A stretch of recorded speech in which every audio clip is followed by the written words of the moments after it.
Pessoal, beleza? Já são 00:40, mas como eu falei que, como eu tinha me planejado para fazer o vídeo, vou fazer.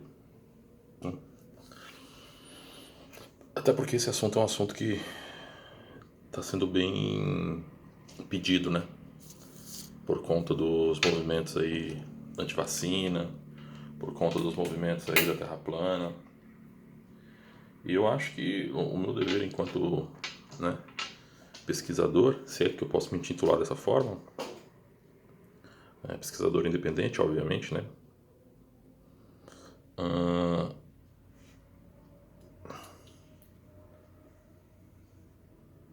É mostrar a verdade para vocês, né?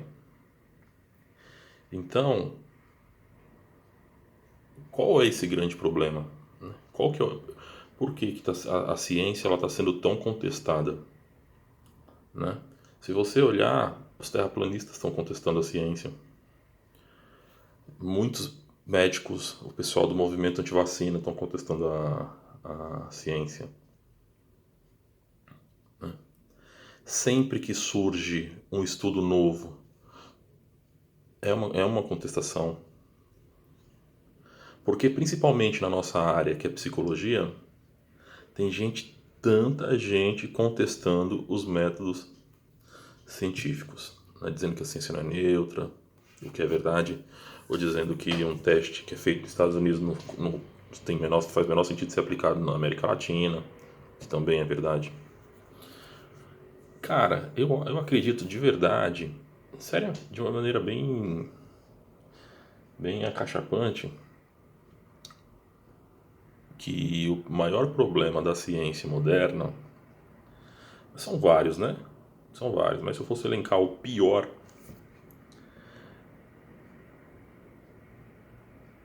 e que eu não sei se tem solução, é que a ciência moderna, a maioria dos estudos que ela realiza são partindo de um pressuposto. Como assim? Você vai se perguntar, né? Não entendi. O que exemplo eu posso...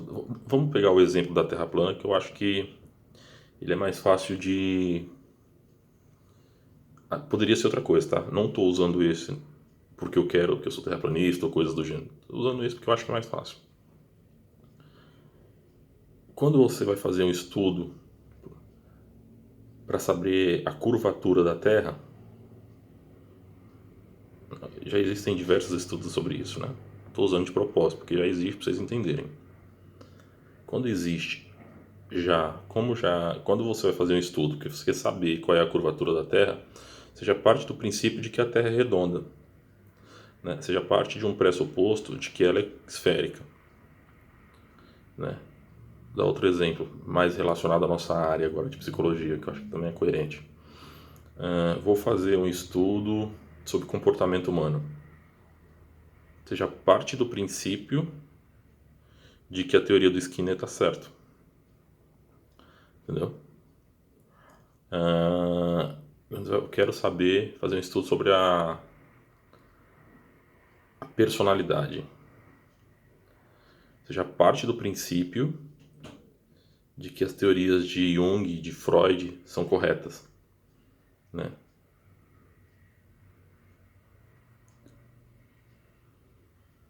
Postulado, né, de Jung e de Freud, né? Teoria do Skinner, né?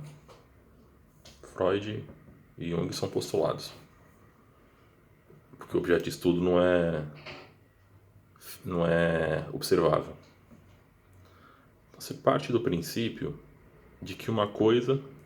Então você nota já de cara que mesmo que você esteja sendo neutro no teu estudo de casos mesmo com o teu paciente, você não está sendo neutro 100%, porque você já está seguindo uma influência de um estudo, de um teórico anterior a você. E por que é assim? Agora eu vou especular, tá?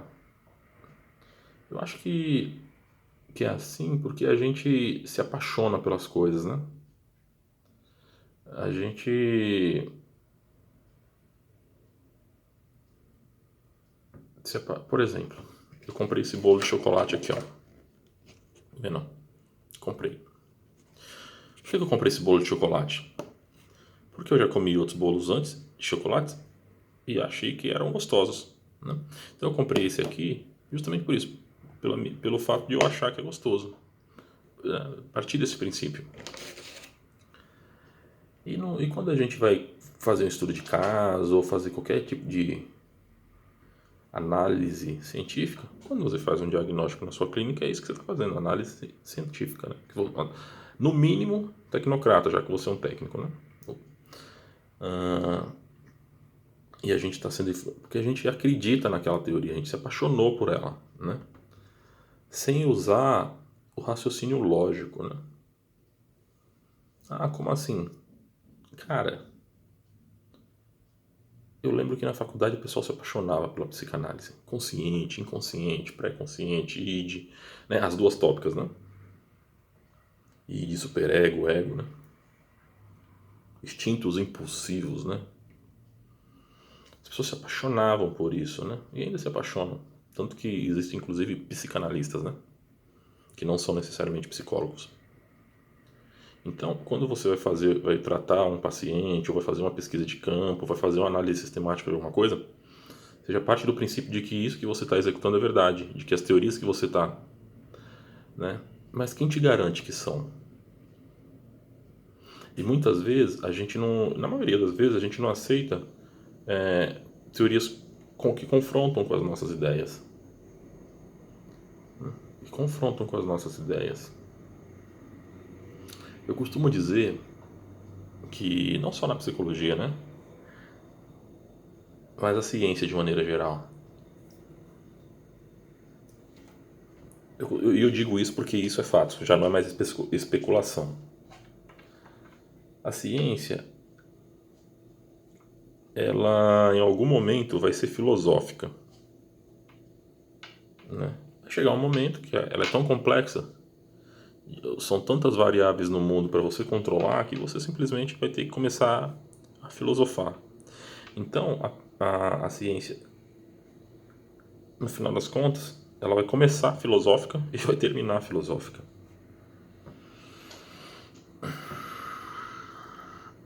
Isso muito por culpa dessas variáveis infinitas do ser humano, mas também por conta da efemeridade humana, né? Já falei isso em outros vídeos, eu acho.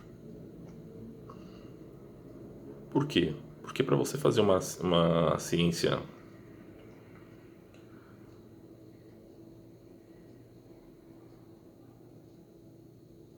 de verdade, né? Sem brincadeira, pra você fazer uma ciência de verdade, porque você tinha que estar fora dela, fora do universo, né? Você tinha que estar fora.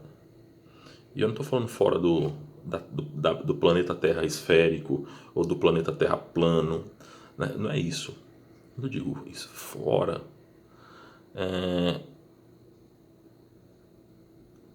você estar em um plano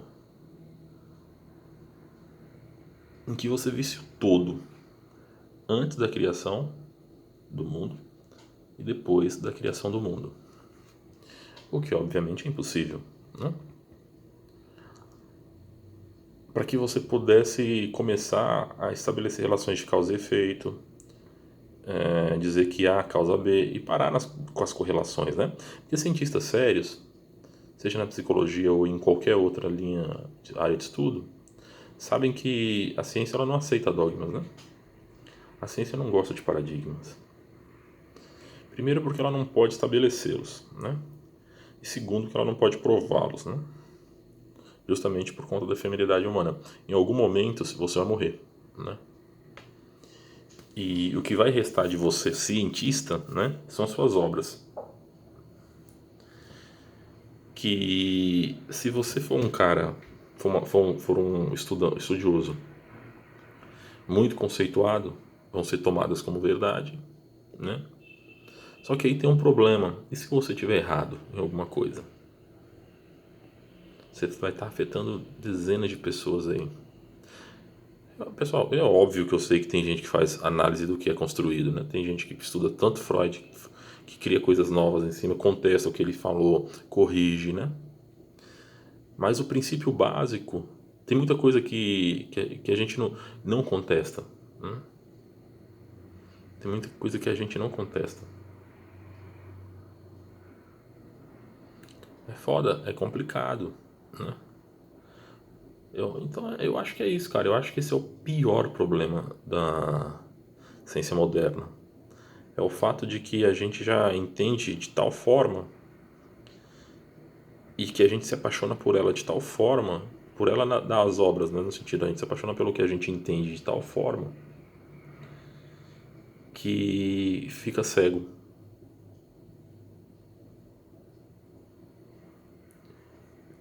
Quando a gente. E eu tô pensando assim, os cientistas, de maneira geral, agora se a gente for olhar só os de alta performance, que são aqueles caras que escrevem muito, leem muito, mas não é esses caras tipo de youtuber, não, tá, meu? Da qual eu me incluo. Tô falando de gente como eu, gente como esse pessoal de YouTube. Tô falando de gente que devora livro mesmo, velho.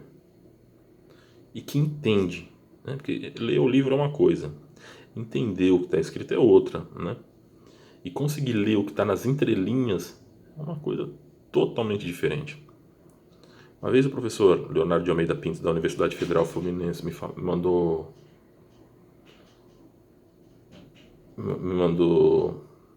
escreveu uma coisa que eu achei fantástica, velho. Eu lembro que eu estava escrevendo um artigo, acho, era isso? Foi um artigo. Não sei, não lembro o que eu estava escrevendo, que eu mandei para ele.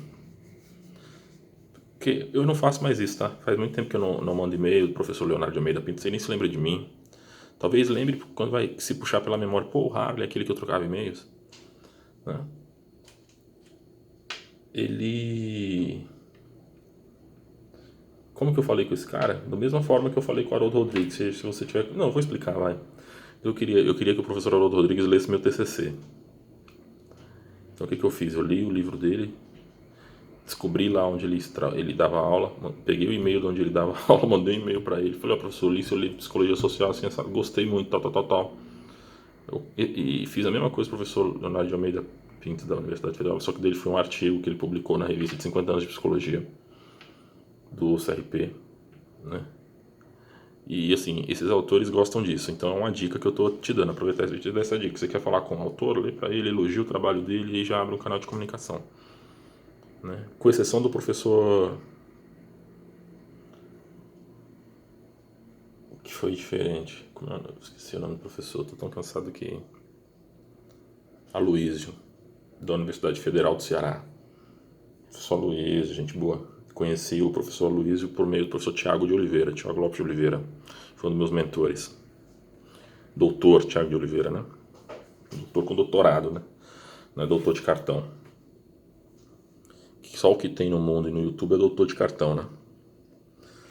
Doutor com doutorado mesmo são pouquíssimos.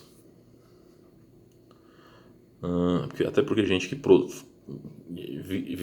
salvo raríssimas exceções, doutores que produzem muito, não tem tempo de fazer um vídeo. Numa hora que o cara passa editando um vídeo é muita coisa. Mas enfim, o professor da Universidade Federal Fluminense, ele falou assim, Harley, eu mandei meu artigo voltando, né, para ele, e aí eu coloquei assim, em algum lugar do artigo, eu fiz. Aí ele me mandou o artigo com aquelas bolas do Word do lado, assim, você puxa assim, tipo balãozinho de gibi. Imagino ele escrevendo Harley. Quando escrevemos um texto, jamais, vírgula, em hipótese nenhuma, escrevemos dois pontos, né? Eu fiz, eu escrevi, eu digitei, enfim, né? Ele escreveu essas coisas, né? E depois me explicou por quê, né?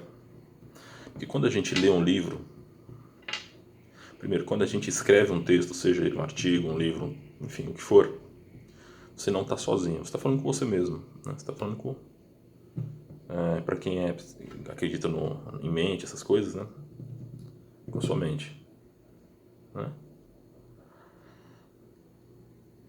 E quando você está lendo um livro, você está no processo de reflexão, está conversando com o autor e entrando num processo de reflexão profunda. Portanto, quando a gente lê, a gente nunca está só. Logo, você não escreve. Aliás, e depois ele escreveu, e é demais, ninguém faz nada sozinho. Né? Fechou o balãozinho. Isso para mim foi marcante, porque quando a gente começa a ler um livro, a gente não está sozinho. Inclusive agora, você está conversando comigo aqui. A gente pode não estar conversando online, em tempo real, mas a gente está conversando. Eu existo, não, bem, eu presumo que eu existo, e você presume que você existe. Você não me conhece, eu não te conheço. Mas mesmo assim, você está conversando comigo sobre o que eu estou falando, né? Sobre o que a gente está conversando, e a gente está num processo de reflexão profundo sobre o tema que é ciência, né? Infelizmente, eu não posso aprender em tempo real com você, mas na medida em que você escreve nos comentários, aí isso aqui passa de fato a ser um processo de aprendizagem, né? Um processo de reflexão.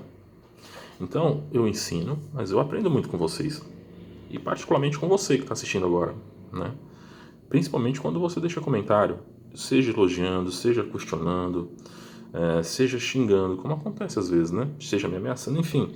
Não importa qual a sua ação, o fato é que existe uma ação, ou seja, eu desperto algo em você. Né? A gente nunca está só. E eu estava falando que a gente se apaixona pelo que a gente lê por isso. A gente se apaixona pelo que a gente aprende por isso. Então imagina um cara que fez mestrado, leu muito, cara que fez doutorado sobre uma teoria, né? O cara que escreve... Porque, para você entender um texto, você tem que ler outro.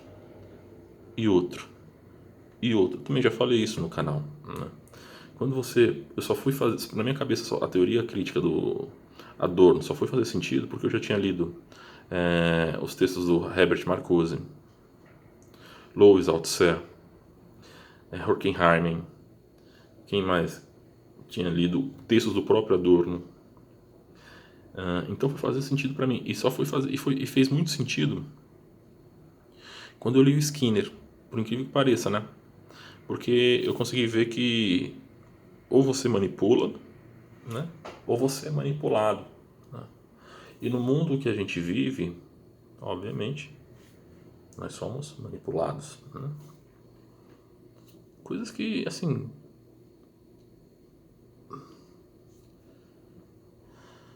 se você pode até achar que nunca manipulou ninguém, mas você manipulou sim.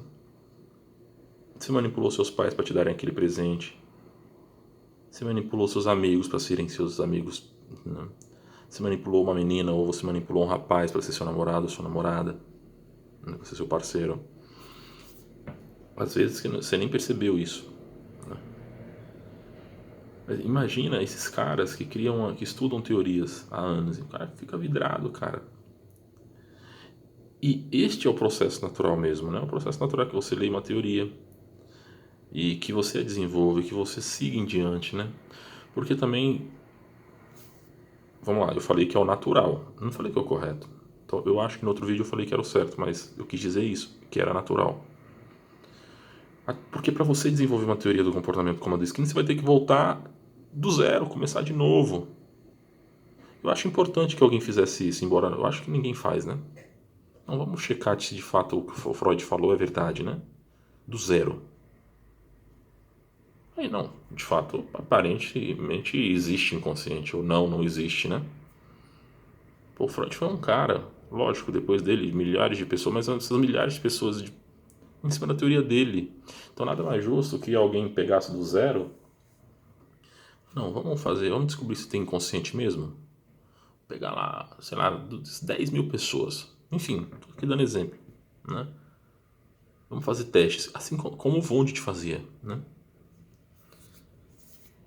Só que parece que a gente tá numa linha descendente, velho. Parece que as pessoas têm vergonha de dizer que Freud é ruim, que Skinner é ruim, né? As pessoas têm do mesmo...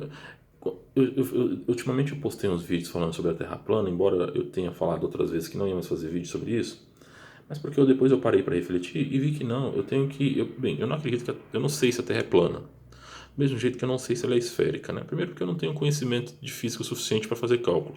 Segundo porque a matemática ela mente, né? Estamos nós dois conversando aqui. Se a gente tem 2 pães, beleza? Vamos lá. Então, vamos dividir esse bolo. vamos imaginar que são dois bolos. Tem eu e você aqui, beleza? Eu vou comer os dois pedaços, certo? Na média, amigo, cada um comeu um. Então, na ciência, a matemática ela também não é um negócio muito confiável, né? E a matemática, por mais que as pessoas digam que é exata, ela não é exata. Ela é mais exata do que as outras coisas, mas ela não é exata, né? Porque ninguém até hoje descobriu, por exemplo, qual é o último número do pi. Então, sim, eu tô dizendo isso para mostrar para você o quanto, né, é frágil o conhecimento humano, né? E a gente se apega ao que a gente, né, constrói de maneira tão cega, cara. Então eu olho para esses movimentos de terra plana, de movimento anti-vacina, até os movimentos críticos dentro da própria psicologia, né, como algo muito positivo, cara.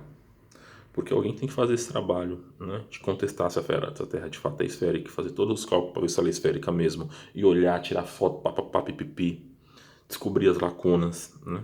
Porque nesse processo que a gente de construção de conhecimento existe muita relação binária que ninguém conta pra gente, né? Existe muita lacuna no discurso, e isso sim é ideologia, né? Não é o que o Bolsonaro fala, ou o que a Dilma fala, e o que esse cara, o pessoal usa corriqueiramente como ideologia, isso não é ideologia. Ideologia é isso, é ter discurso com cheio de lacuna e ninguém deixar a gente descobrir, né? Mas enfim, por isso que eu acho que esses movimentos são interessantes, né? Aquela aula de... Eu tenho um vídeo aqui no canal, depois se você puder assistir, você assiste. Da professora Maikovitz, né? Judy Mikovits, né? Onde ela mostra que ela foi bombardeada simplesmente porque ela falou a verdade em relação à vacina, contaminação. Acho que tem uma aula muito importante aqui, que chama Marketing da Loucura. Acho que sensacional, velho. Sensacional. Eu tenho. Mas tá na casa da minha mãe, velho. Puta que pariu. Quando eu for lá agora, não nesse mês, no outro, eu vou pegar o arquivo e vou publicar na internet. Eu tenho uma. Enfim, assiste esses dois vídeos: Marketing da Loucura e o documentário com a professora Judy Mikovits. Mas eu acho importante também.